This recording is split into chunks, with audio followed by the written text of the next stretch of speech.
So, magandang araw po mga ka-Toyzy. So, it's me again, Elcraps Subisitoigan. So, ngayon lang tayo nakapag-upload sa sa ating YouTube kasi may ginagawa tayo nung una. So, busy talaga. So, kaya hindi ako nag-accept ng order. So, ngayon lang ako bumabalik sa paggawa ng unit. So, nag-accept po ako ng order. So, may apat na ako na gagawin.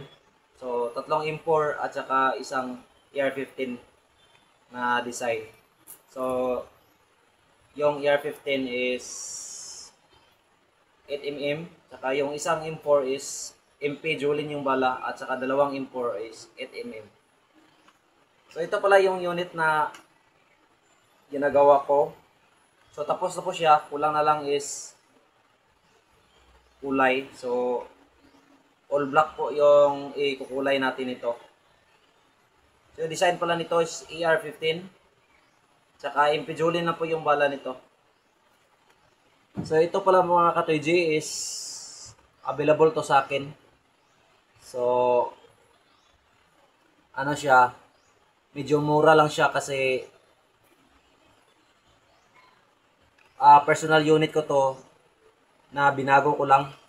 So, binago ko lang dito sa yung chamber na. Kasi yung chamber nito nung una is 40mm tapos 10 inches yung length niya. So, malakas yung tunog pero mahina yung bala.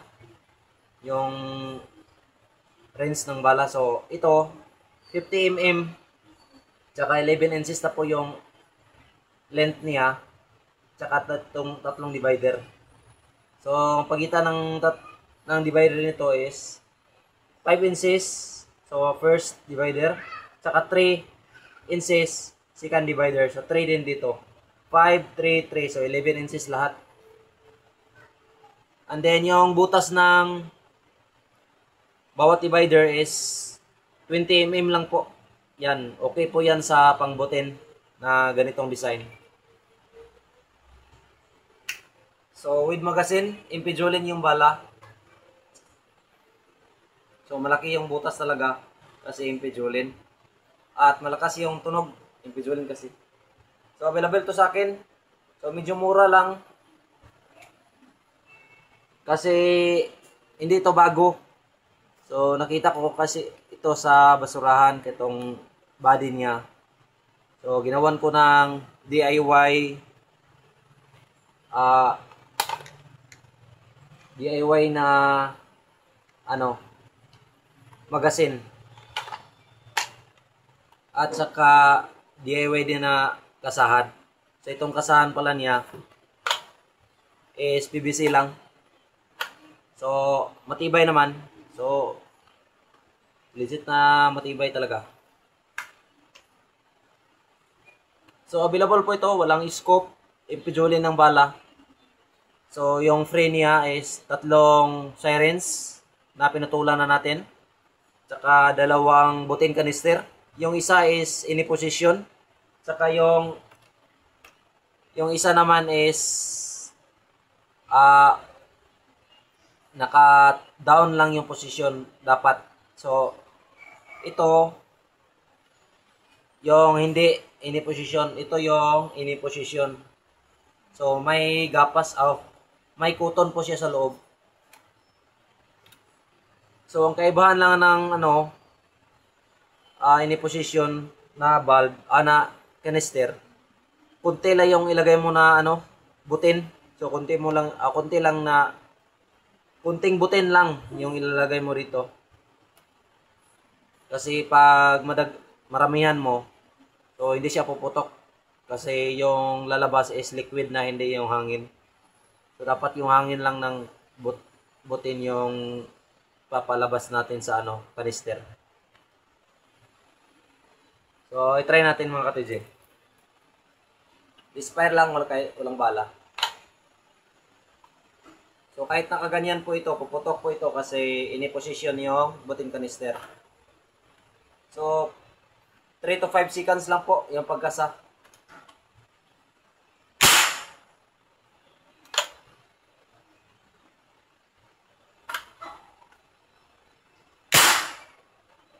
So kahit nakaganyan po, puputok yan.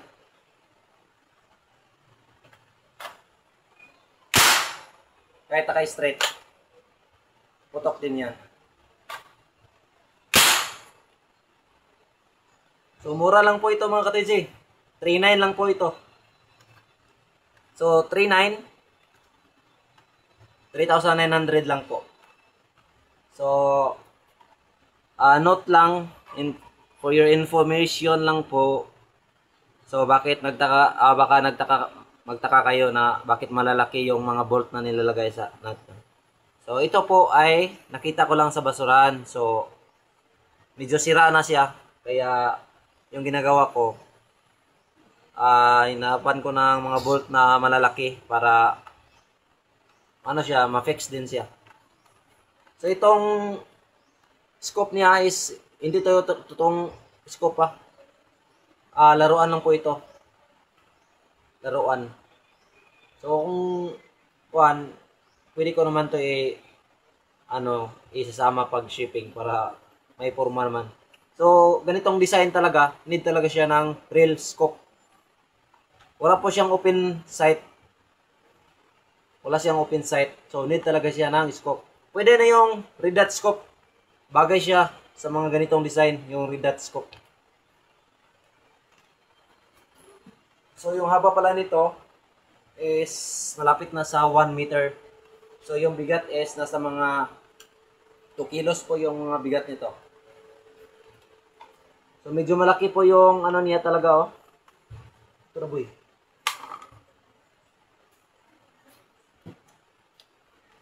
Medyo malaki yung magazine niya kasi DIY lang natin. Saka tong unit na to is talagang pinakauna kong gawa. So personal unit ko at pinakauna kong gawa na ganitong design. So kaya binago ko yung chamber niya kasi nung una medyo pangit talaga. Ito formado na talaga.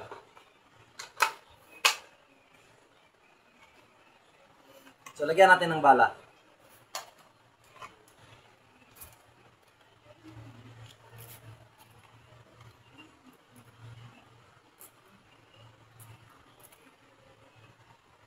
So 8 rounds magazine lang po. 8 rounds magazine. So 8 impijolin lang yung ilalagay natin. Kasi niyan lang yung ano.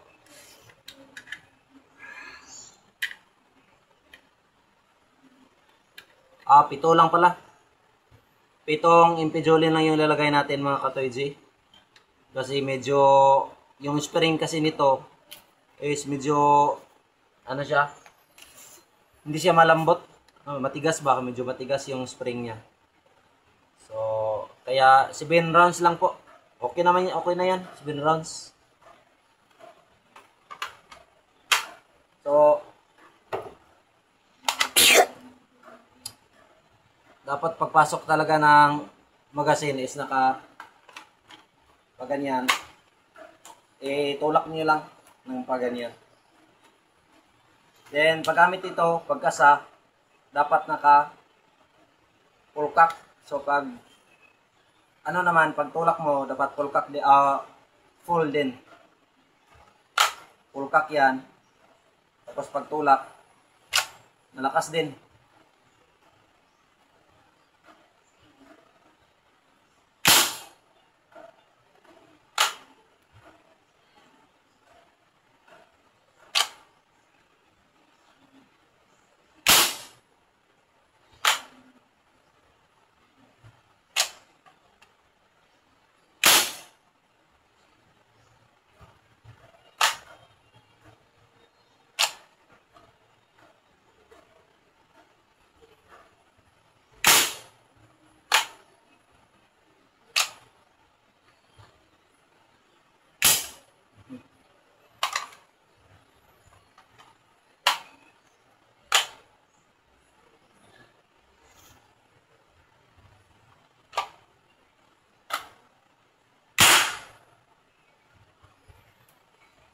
So wala nang butin.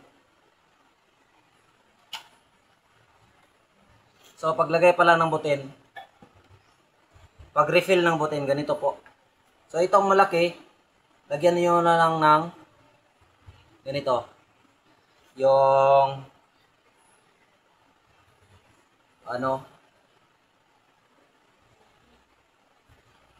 rubber, yung interior. So ganyan lang po puputin. Mga 10 seconds lang po. 1, 2, 3, 4, 5, 6, 7, 8, 9, 10. Tapos ganyan lang. Ito yung ini-position. So 10 seconds lang po. Dapat. Kasi pag nasubraan, liquid na yung lalabas. So ganito yung ini-position. Kunti lang yung ilalagay mo na butin. So may kasi, may mga customer tayo na gusto sa ini-position. So yun, pinabigyan natin. So ito, ini-position yung isa. So ang isa, hindi po. So makikita mo talaga yung liquid dito. So ito, hindi mo makikita ang liquid dito. Kasi may cotton siya sa loob. So paglagay mo naman, may siya dyan. Yung pinakabutas niya. So, itong pinakadulo is dapat makatugma yan. Saka mo itulak.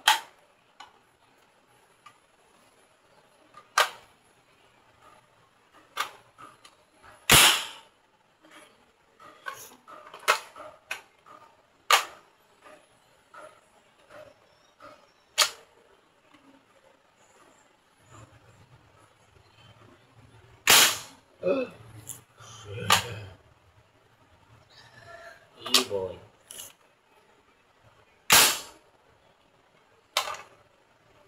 So yon, empty na po. So may impidulin siya na hindi nakalabas. So hindi po 'yan kasali sa bala. So yan po yung stopper natin at pantulak ng ating impidulin na yung talaga, yung bala talaga. So karugtong po ito ng karugtong po ito ng spring, yung iisang impidulin. So wag na po natin yan kunin if bibilhin nyo itong unit. Ano sa itong screw, baby? Ha? Screw. Isok? Screw, bro. Ikade? Screw. Ikade? Oh, taking fish. Oh. Anong yellow ba? Ay, hello? Ay, kani, man to? Screw gani. Tama man ko na gani.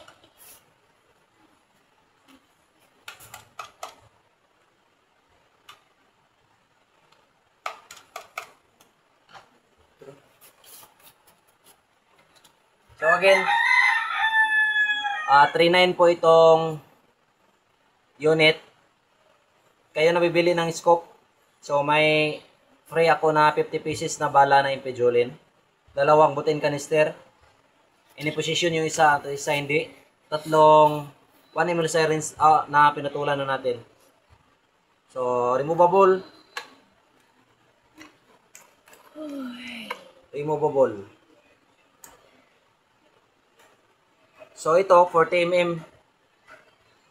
So 4 na layer po dito. So matibay po yung nasa dulo niya. Kasi 4 na layer po dito. Una, impidulin, 1 na from pipe, 1 na PVC pipe, 3/4, 1 inches, 1 inch, at saka 40 mm ito. So 5 layer pala. Dito, 2 layer lang dito. Pero dito, 5. So talagang matibay siya. Hindi siya basta mabingkong. Anong mabingkong? Mabingkong daw, mabingkong.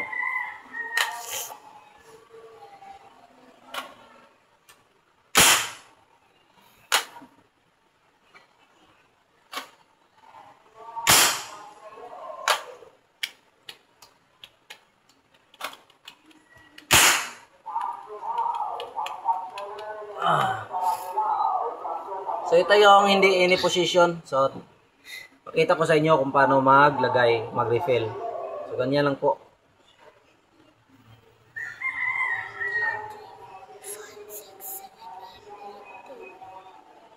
So makikita niyo naman ito siguro kung nalagyan ba sa loob. So kita naman. Oh, yan oh.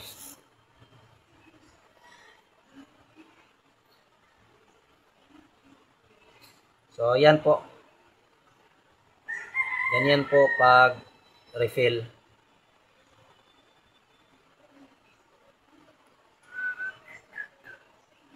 So wala talaga siyang singaw sa ano. Ito ibo.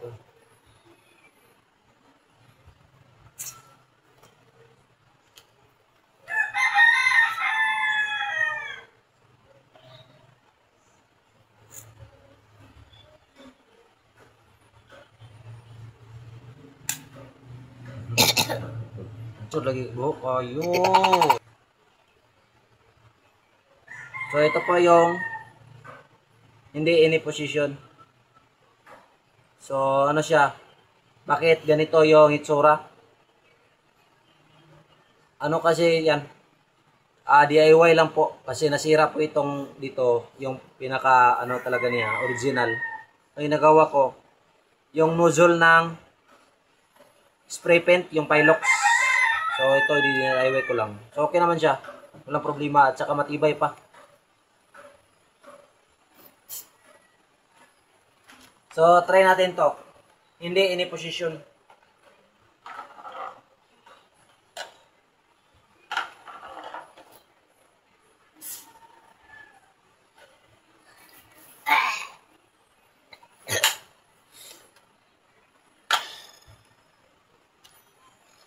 Try natin kung putok ba.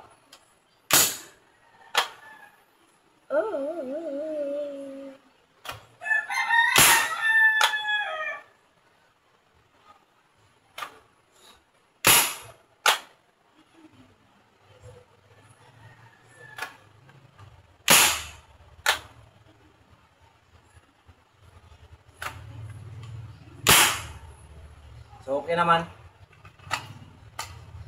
Yung hindi position natin.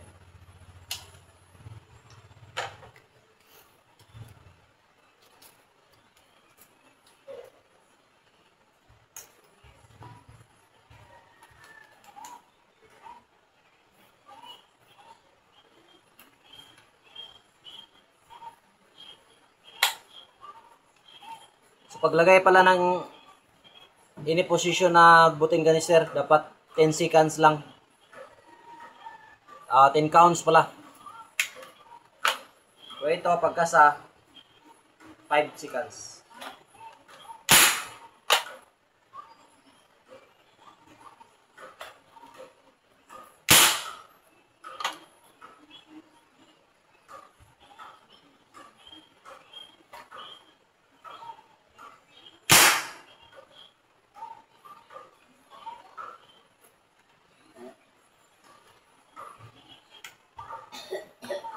So, yan lang po mga ka-TJ.